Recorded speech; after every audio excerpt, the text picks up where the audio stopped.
بسم اللہ الرحمن الرحیم ویورز، آج کی ویڈیو انتہائی عام ہے۔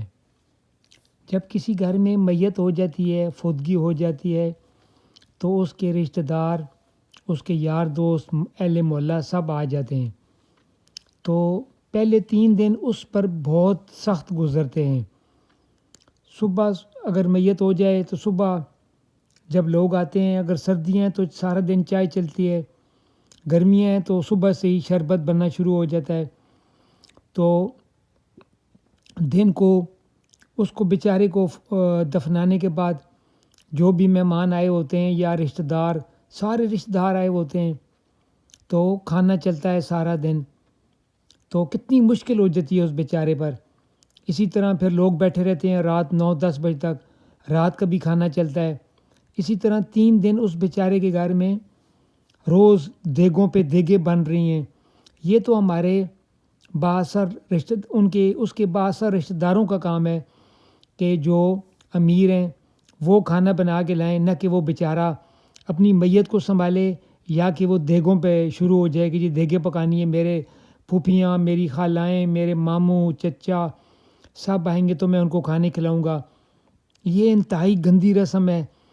اس بیچارے کا کیا برا حال ہو جاتا ہے۔ اسی طرح پھر کل آ جاتی ہے، پھر وہ کل پہ بیچارہ وہ تقریباً آج کل کے دور میں کم و بیش کل پہ بھی 100 آدمی لازمی ہوتا ہے۔ انسان اگر کم سے کم بندوں کو بھی بلائے تو 100 بندے آتے ہیں، تو اس کے لیے بھی اس کو بہت تردد کرنا پڑتا ہے، ان کے لیے بہت کچھ پکانا پڑتا ہے۔ قرآن خوانی ہوتی ہے، تو اہل سنت میں تو صرف قرآن خوانی ہوتی ہے اور درود شریف پڑھا جاتا ہے یا سورہ یاسین پڑھی جاتی ہے۔ اہل تشیع میں پہلے مجلس ہوتی ہے، پھر اس کے بعد اسی طرح قرآن خوانی ہوتی ہے اور اس طرح پھر دعا ہوتی ہے۔ تو اس میت والے گھر والوں کا بہت بڑا ایک مالی نقصان ہو جاتا ہے۔ ایک تو پہلے میت کا نقصان ہوتا ہے، پھر مالی پورے 100، 150، 200 بندوں کا کھانا جی ان کو دے دو۔ یار یہ کہاں کا رسم ہے، یہ کہاں کی انسانیت ہے کہ اس بیچارے کو اتنا بڑا نقصان ہو رہا ہے۔ اور اگر وہ افورڈ نہیں کر سکتا، ہاں جو افورڈ کر سکتے ہیں وہ تو ٹھیک ہے۔ اچھا کل ہو گیا، اس کے بعد پھر جمعراتیں شروع ہو جاتی ہیں۔ پہلی جمعرات، دوسری جمعرات، تیسری جمعرات، چوتھی جمعرات، ہر جمعرات پہ اس کے رشتہ دار آ جاتے ہیں۔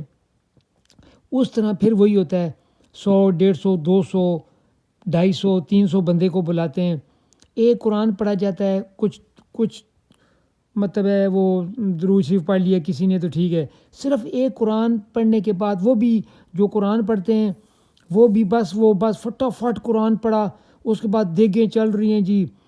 اس بیچارے کا اتنا نقصان ہو چکا ہوتا ہے، وہ جی کھانے پہ افراتفری مچی ہوتی ہے۔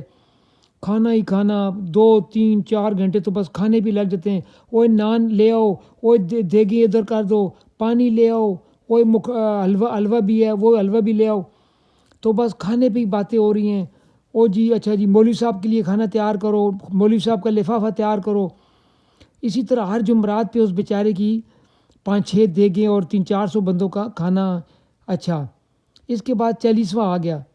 40ویں پہ ایک بہت بڑی لسٹ بنائی جاتی ہے، پورے اپنے رشتہ داروں کی اور اہل محلہ اور اپنے رشتہ داروں کی، جاننے والوں کی 300-400 بندہ آتا ہے۔ اور آتا کیا ہے، صرف آ کے اس بیچارے کا آپ نے کرسیاں لگائی ہیں، ٹینٹ والے کا خرچہ، او جی 6-7 دیگیں پکی ہوئی ہیں جی، مرغے کی حلوہ پکا ہوا ہے، روٹیاں آ رہی ہیں۔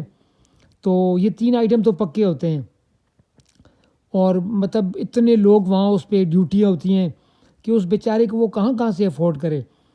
تو جی وہ بس اسی طرح ایک قرآن پڑھا جائے گا اور 400 بندہ ایک قرآن پڑھنے کے بعد صرف 400 بندہ روٹی کھائے گا، اور وہ پھر اسی طرح 3-4 گھنٹے وہ مرغا چل رہا ہے، حلوہ چل رہا ہے، اور گرمی ہے تو شربت چل رہے ہیں، روح افزا چل رہا ہے۔ تو آپ اندازہ لگائیں پہلے دن سے لے کے 40ویں تک ہمارے اس معاشرے میں یہ کیا ہو رہا ہے۔ اس بیچاری کی تو میت ہو گئی ہے، اور اس کے بعد اس کا پھر وہ اتنے پہلے دن سے لے کے 40ویں تک اتنے لاکھ روپے کا نقصان ہو جاتا ہے۔ یار یہ کیسی رسم ہے ہمارے ملک میں۔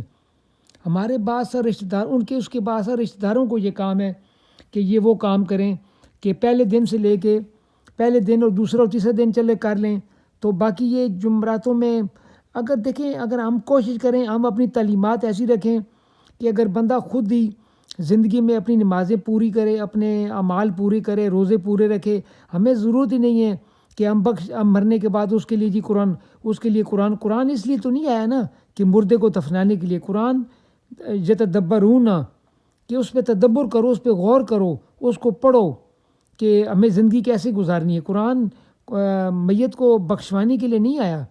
قرآن ہمیں بتاتا ہے کہ تم اللہ کے تک پہنچنے کا راستہ دکھاتا ہے، سچا راستہ. تو کوشش کریں کہ ہم اپنے اعمال ایسے کریں کہ ہم اپنی زندگی میں اپنے لیے خود سامان آگے مہیا کریں. تو بھائیو، آج کی ویڈیو کا مقصد یہی تھا کہ کوشش کریں کہ اس گندی رسم کو ختم کریں. یہ اس بیچارے میت والے کو گھر کا جتنا بھی نقصان ہوتا ہے، پہلے دن سے لے کے پہلا دن، دوسرا دن، تیسرا دن، پھر کل، پھر جمعراتیں، پھر 40واں، یہ کہاں کا انصاف ہے یار. 40 دن اس گھر میں میلہ لگا رہتا ہے، اس کا لاکھوں روپے کا نقصان ہو جاتا ہے. لوگ بس صرف روٹیاں چلتی ہیں، کوئی اس میں کہتا ہوں کوئی حاصل وصول نہیں ہے، ماں سوائے کہ چلو قرآن پڑھ گیا اس کا اپنا ثواب ہے، کوئی درود شریف پڑھا گیا یا سورہ یاسین پڑھی گئی وہ ٹھیک ہے. باقی یار یہ کہاں کا انصاف ہے، اس بیچارے پہ لاکھوں روپے کا نقصان ہو جاتا ہے.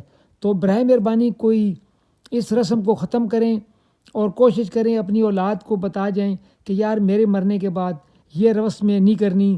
صرف چوک فوارہ سے اگر آپ نے کرنی بھی ہیں تو چوک فوارہ میں وہ غریب بیٹھے ہوئے سارا دن، ان کو بلاؤ یار، ان کو بلا کے ایک اگر قرآن پڑھنا ہے تو ان کو روٹی کھلاؤ، وہ بھی 15-20 بندوں کو بلا لو بس. کسی رشتہ دار کو جمعراتیوں پہ بلانے کی ضرورت نہیں، کسی 40ویں پہ بھی وہ آتے ہیں، سارا دن سیاست چلتی ہے، صرف دعا کی تو دعا کرتے ہیں اور اس کے بعد سارا دن پھر وہ بیٹھے رہتے ہیں، وہیں کھانے بھی کھاتے ہیں، سیاست چلتی رہتی ہے. تو یہ کہاں کا انصاف ہے یار.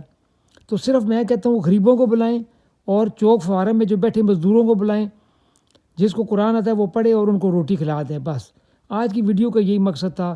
اللہ ہمیں اس گندی رسم سے نکلنے کی توفیق دے. بھائیو، اس کو زیادہ سے زیادہ لائک کریں، شیئر کریں اور اس کو پھیلائیں. تو ایسی رسموں کو ہمیں ختم کرنی چاہیے. وعلیکم السلام ورحمۃ اللہ وبرکاتہ.